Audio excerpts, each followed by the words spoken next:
This is the electric field tutorial presented by DSC Charles EB. Hello, welcome to a new tutorial presented by DSC Charles EB. This tutorial, we're going to see electric fields. To start with, we're going to have a brief introduction to electric fields. And in this introduction, we visualize that electric fields mostly act in atoms. And in the atoms it's going to act at the level of the electronic shells to maintain the electronic cells of the atoms. In the nuclei of the atom, electric field does not really act. What acts inside the nuclei are the strong nuclear forces, because we realize that inside the nuclei we have protons which are positively charged, but the protons which are positively charged are not repelling, are not going further apart, but they are maintained in a very small nucleus. This is because the strong nuclear force is much more greater than the electric force which is going to exist between the protons. So the electric field forces are mostly going to be involved in the maintenance of the electronic shells of atoms. Now this is going to be characterized by the electric field and the electric field lines. So this is going to be characterized by the electric field, and the electric field lines are going to be, so these are the following properties of the electric field lines. Number one, the number of field lines is directly proportional to the electric field strength. Number two, the electric field lines join at the surface of the charge, producing it perpendicularly. So when you have a charge, the electric field lines only is going to join at that surface of that charge, producing it perpendicularly. Number three, you have electric field lines never intersect. Number four, we have there exists no electric field line inside the charge. So inside the charge, unlike in the gravitational field strength, the gravitational field strength inside was directly proportional to the distance from the center of the earth. But for electric field strength, there is no electric field line or electric field strength inside a charge. So this is why during a torrential day, the passengers of an aeroplane do not fear of being in electric shock. The question is why? Why do the passengers in a torrential weather should not fear about an aeroplane having electric shock? This is because the plane exists as a hollow conductor, and that hollow conductor inside if the lightning strikes the plane, the lightning is only going to flow on the surface of the plane, but the lightning is never going to penetrate inside the plane, just because inside the charge you have no electric field lines or no electric field strength existing in it. So a plane moving inside a lightning or a torrential day should not fear of the passengers should not be feared of having an electric shock. Lastly, the tangent of the field lines show the direction of the electric field lines. These are the properties of the electric field lines. So now we have the positive and negative charges, and the positive and the negative charges are the main entities which are involved in the production of the electric fields. Now the positive charges are entities which which have electric field lines moving outward as such. So the electric field line moving outward as such are for positive charges. For negative charges, the electric field lines are moving inward as such. So these are for negative charges. And positive and negative charges are the main charges which are involved in the production of the electric field forces and all the likes.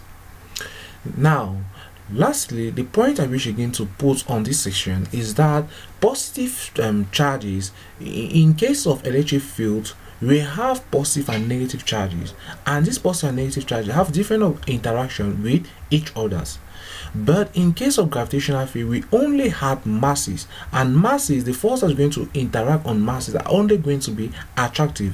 While in case of positive charges, when you have a positive interaction, you are going to have a repulsion. When you have a negative interaction, you have a repulsion. When you have a positive negative interaction, you have an attraction. So see, we can say light charges repel while unlike charges attract. So all these different forms of interaction make scientists who have conventionally decided that the charge is going to be studied experimentally are always going to be unique positive charges. So this is why our later definition that we're going to have are going to be based on unique positive charges. And this is also another reason why current is conventionally taken as moving from the positive part of the battery or a cell to a negative part of a cell. This is due to convention. So now let's take Coulomb's law. The Coulomb's law states that provided that you have two bodies A and B separated by a distance r, with A having a charge q A and B having a charge q B, there will exist a force acting on A and B, with that force being directly proportional to the product of the charges of A and B and inversely proportional to the square of distance separating A and B. So we are going to have F is directly proportional to Q A Q B divided by the square of distance separating A and B. So F is going to be equal to a constant times all this factor. So where K element of R just means that it is going to be a constant.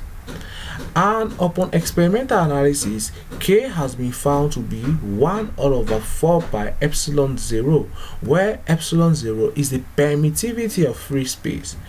If the interaction of the body A and body B occurs in a vacuum, then you use epsilon 0, and that epsilon 0 is the permittivity of free space. But if the interaction of the body A and body B are acting outside the Earth's surface, acting outside the vacuum, let's say it's acting inside water or it is acting inside air, you realize that the epsilon 0 is no more the permittivity of free space. Is now going to be the permittivity of the medium in which there is interaction. So in that case, here you are going to have epsilon and not epsilon naught. So now let's have some definition of terms. Permittivity of free space. This refers to the ability of free space or vacuum to allow electric field lines to pass through it. So the permittivity of free space can be given as 1/4 pi K. So in cases where you want to have with respect to the formula, so with this formula here, you can put epsilon the factor. So when doing that, you have this formula of epsilon 0 equals to Q A all over Q B divided by 4 pi FR squared. Now let's say you want to find what is the permittivity of a medium. The permittivity of a medium is the ability of a medium to allow electric field lines to pass through it, and this permittivity of medium is not always equal to permittivity of free space. Let's say you move that the object interaction occur in water. That medium, water, does not freely allow electric field line to pass it as compared to the vacuum. So it implies that there is going to be a relative comparison between the permittivity of a medium and the permittivity of free space. And that comparison, the ratio between the permittivity of the medium to the permittivity of free space, is said to be the relative permittivity. And that relative permittivity is equal to epsilon over epsilon naught. So epsilon is equal to epsilon with the relative permittivity and the times the permittivity of this free space. So now, between the electric field and gravitational field, which one is prominent in atoms? We already know the answer to this. Now we want to have a quantitative reason to it. So we have two main reasons involved with it. We have qualitative reason. With the qualitative reason, we know that the atom have very small masses. So it implies that, so the explanation to it is that atom have very small masses involved in it. The proton have a very small mass of 1.626 times 10 to the power negative 30 by times 10 to the power negative 27 kilograms.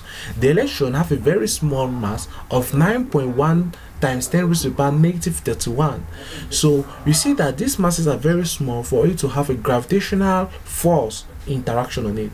Why the charge compared to the mass of the electron and the proton is 1.6 times 10 to the power negative 19. 10 to the power negative 19 compared to 10 to the power negative 27 and 10 to the power negative 31 are very large. So that ratio is going to be very large. So this is why the electric field interaction is going to be much more prominent than the gravitational field interaction, based on qualitative reason. On the quantitative reason, we are going to find the ratio of the force of gravitation produced by the proton and the electron with the distance separating them. And we are going to see again the force electric produced by the proton and the electron with the distance separating them. So now this ratio, upon dividing this all over the force of gravitation, we are going to have this K cure P cure E all over R squared times R squared all over G M P M of the earth. So when we cancel, we have K cure P cure E all over G M P M of the earth. So now this K here is the electric field constant, C, which is equal to 9.0 times 10 to the power 9. We have cure P here is equals to the charge of proton. So the charge of proton here is going to be 1.6 times 10 to the power negative 19. Charge of electron 1.6 times 10 to the power negative 19. We have the G, which is 6 point something times 10 to the power negative 16. And we have mass of the earth, which is 9.1 times 10 to the power negative 31. And we have mass of proton, which is 1.626 times 10 to the power negative 27 kilograms. So when substituting all this value, we are going to have the ratio of 2.27 times 10 to the power negative times 10 to the power 39. So this is the ratio that we are going to find upon quantitative reason. So we see that the electric force is going to be 2.27 times 10 to the power 39 times greater than gravitational force in atoms. So now let's know the next section, gravitational field strength. The gravitational field strength refers to the force, as I initially said, is going to be per unit positive charge by convention. All the charges, all the definitions here are going to be with respect to positive charges. This is referred to as electric field strength, referred as the force per unit positive charge, one charge can produce.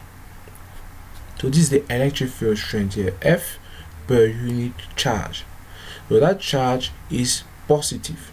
So we have K cure plus all over R squared times 1 all over K cure plus. So we have all this here. So now let's pass to the next one, which is the charge density. The charge density is defined as the charge per unit area. And now the point to note in mind is that where a charge density used, if you have some surfaces which have spikes are going to have much more concentration of charges compared to surfaces which have compared to surfaces which have a very broad surface area. So places which have broad surface area, surfaces which have broad surface area are going to have lesser charges compared to surfaces which have spikes. So, and this is where the electric current protector, the electric shock protector is using. So upon this, you see that area is equals to 4 pi radius squared. So we can see again that since the electric field strength is equals to Q all over 4 pi r squared epsilon, we can substitute. When we substitute here, this is going to be A. So we say that the electric field strength is going to be equals to the charge density divided by the permittivity of the medium in which the interaction has been made. Now let's visualize the next part, which is the flux density.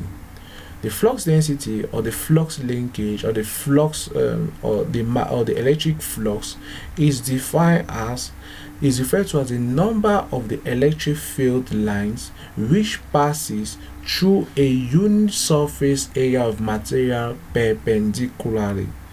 Is going to be defined as the number of electric field lines which passes through a unit surface area of material perpendicularly. So it's going to be representing this diagram. So we have this diagram. The electric, let's say that the electric field lines move as such here. The angle theta is going to be taken with respect to the normal. This theta is not taken with respect to the electric field strength and the surface. No, theta is going to be taken with respect to the electric field strength and the normal to the electric field strength. No, theta is going to be taken with respect to the electric field strength and the normal to the surface. So theta is not taken with electric to electric field strength and the line parallel to the surface. No, theta is taken with respect to the angle between the electric field strength and the normal to the surface here. So now this angle theta here is such here. So and now we define initially that it's going to be a number of the electric field lines which are going to pass through perpendicularly through the surface. So now the angle here, since this angle is going to be theta, the perpendicular component is going to be E cos theta. So the flux density is going to be the E, which is perpendicular to the surface, times area by definition, the number of electric field line which passes perpendicular to a unit surface area. So you have times area here. So now since we have this, we say that E cos theta, this is the perpendicular component is going to be E cos theta because the angle is not made with respect to the surface but with respect to the perpendicular to the area. So we're going to have E cos theta times area. So the flux density is going to be A E cos theta as such here. Now if you have different number of terms, you can add now the flux. The electric flux is going to be, this is electric flux phi.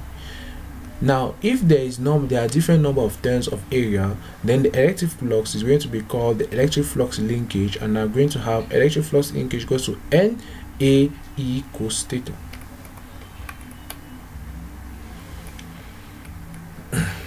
Now let's visualize what is the electric potential energy.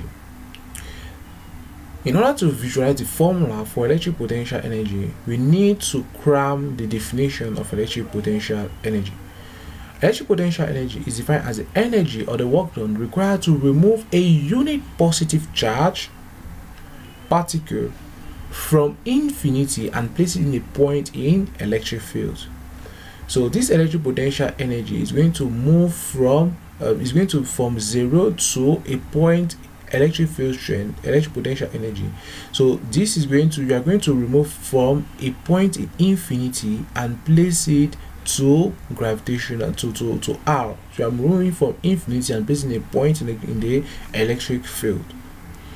So when you are going to have it, we know that the force is equals to K cure all over R squared. You substitute everything inside and you substitute the limit. We are going to have our electric potential energy as being a negative K cure all over R. So this is the electric potential energy here.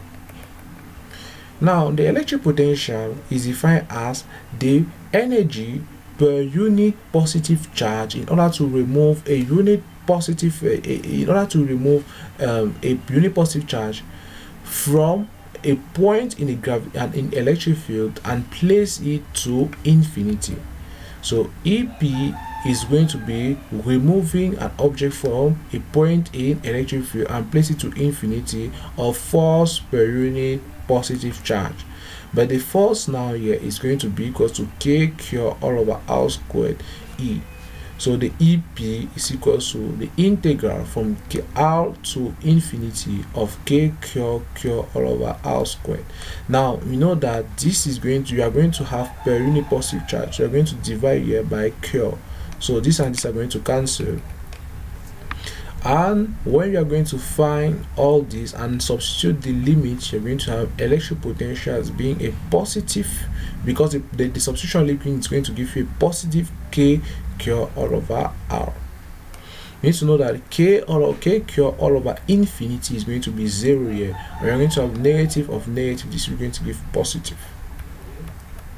So now let's visualize what is the equipotential surfaces. Equipotential surfaces are surfaces above the charge upon which the movement does not cause a change in electric potential energy. Equipotential surfaces are surfaces above a charge upon which the movement of charges along the surface does not cause a change in electric potential energy. And this is what makes the electric potential energy to be a conserved energy, to conserve its energy. So now let's visualize again the spikes. We initially said that upon charge density, if you have this, let's say with a uniform distribution, let's say that you have a uniform surface area. When you have a uniform surface area, the charges are going to uniformly distribute on that surface area as such here. You are going to have one charge here, one charge here, one charge here, and one along each part of a uniform surface area. Now, the application of charge density comes where you have different surface area. This portion here has a larger surface area compared to this portion. And we know that charge density is equal to the charge per unit area, and so it is inversely proportional to area. The larger the area, the lesser the charge is going to the lesser the charge density, and so the lesser the charge are going to concentrate in that area. Are we realizing? We visualize it here. So when the charge is going to be, when the area is large, the charge are going to be less dense at this portion here. And now in this case here, the area is going to be smaller, so the charge density is going to be high, and thus the charge are concentrated at this position here. So now let's visualize the potential gradient. As in case of gravitational field, need to know that potential gradient is defined as the differentiation with respect to R of the gravitational potential. So when we differentiate it with respect to R, we are going to have potential gradient is equal to d all over dr of K cure all over R, because potential gradient is K cure all over R. Upon differentiating, you are going to have negative K cure all over R squared, and this formula here resembles the formula of,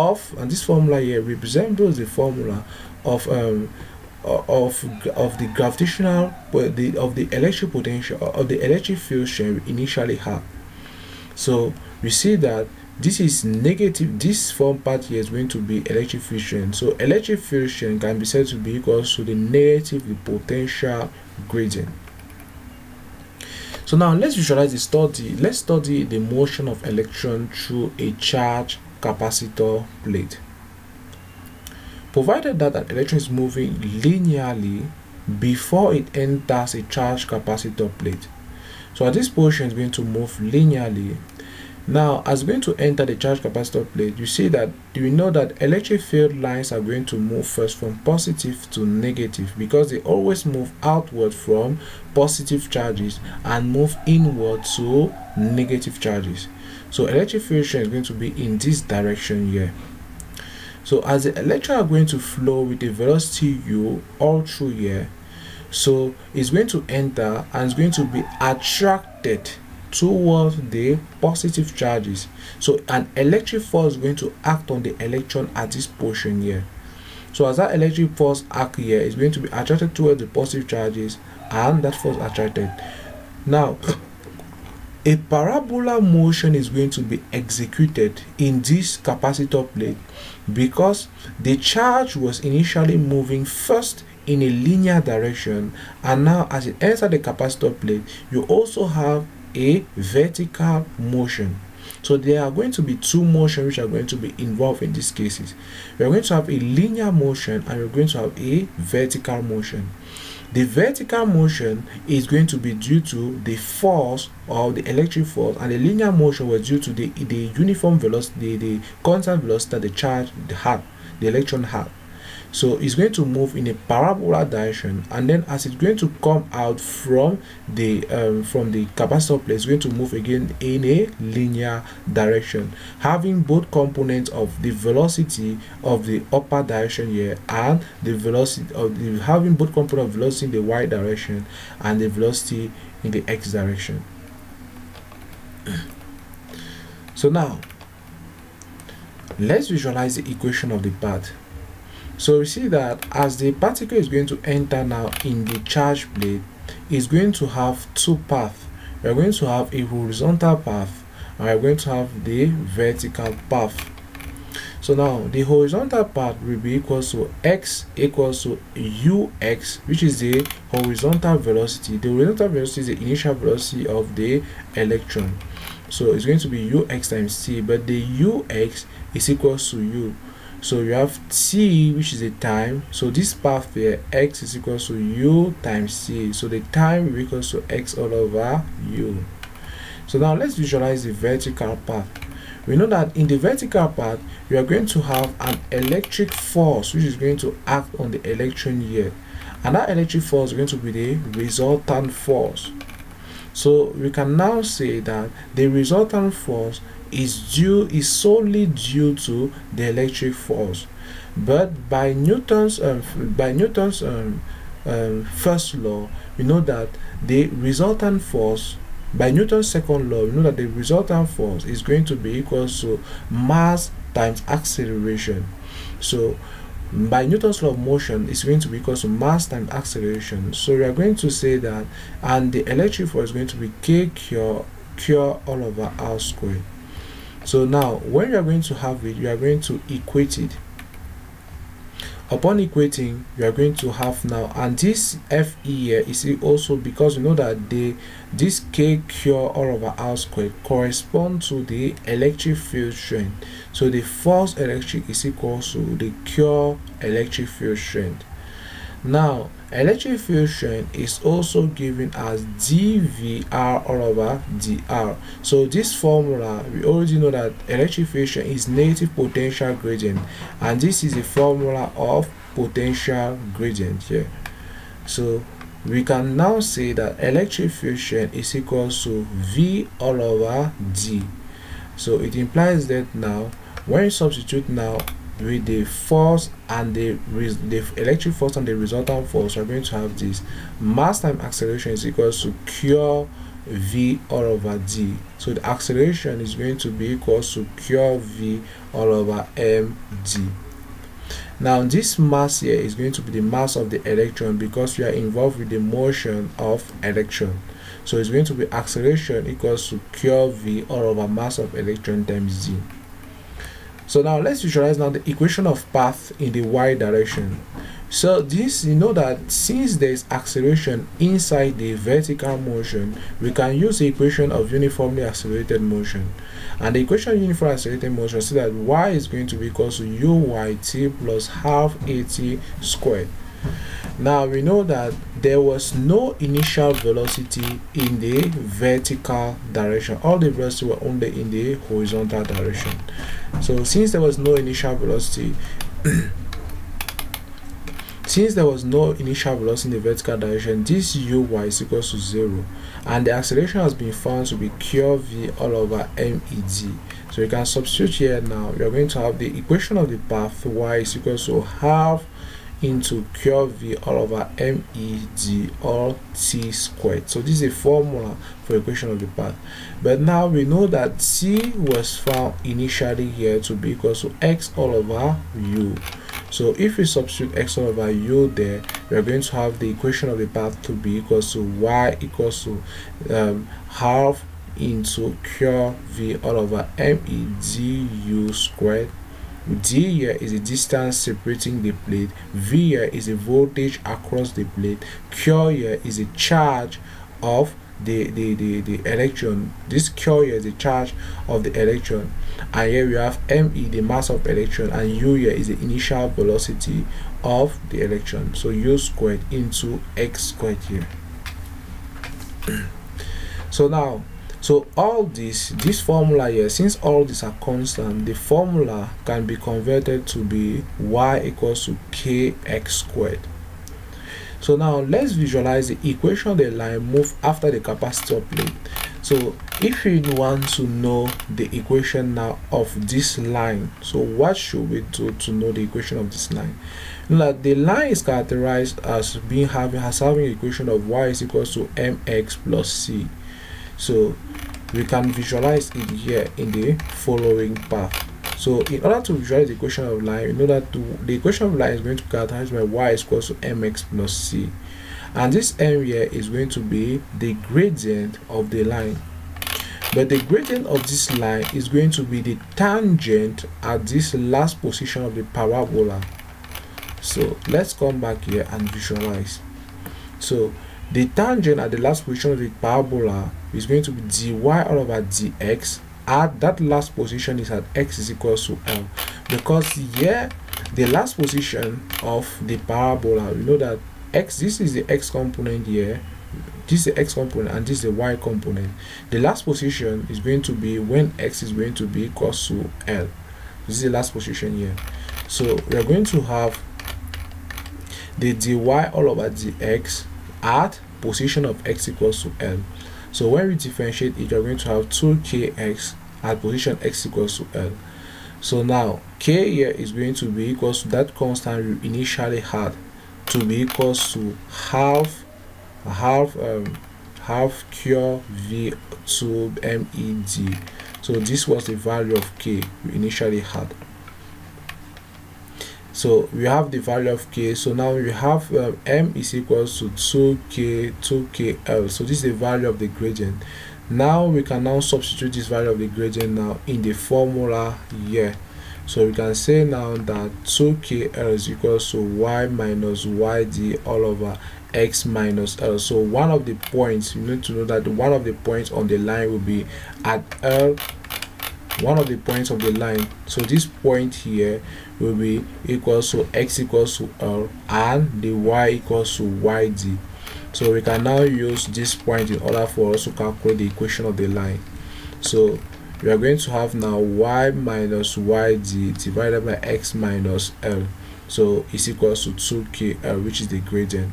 So when you are going to put it, you are going to finally have the gradient, the equation of the line to be equals to y equals to 2kl x plus into yd minus 2kl. This is going to be the intercept. This is going to be the gradient here. 2kl is going to be the gradient, and yd minus 2kl is going to be the intercept.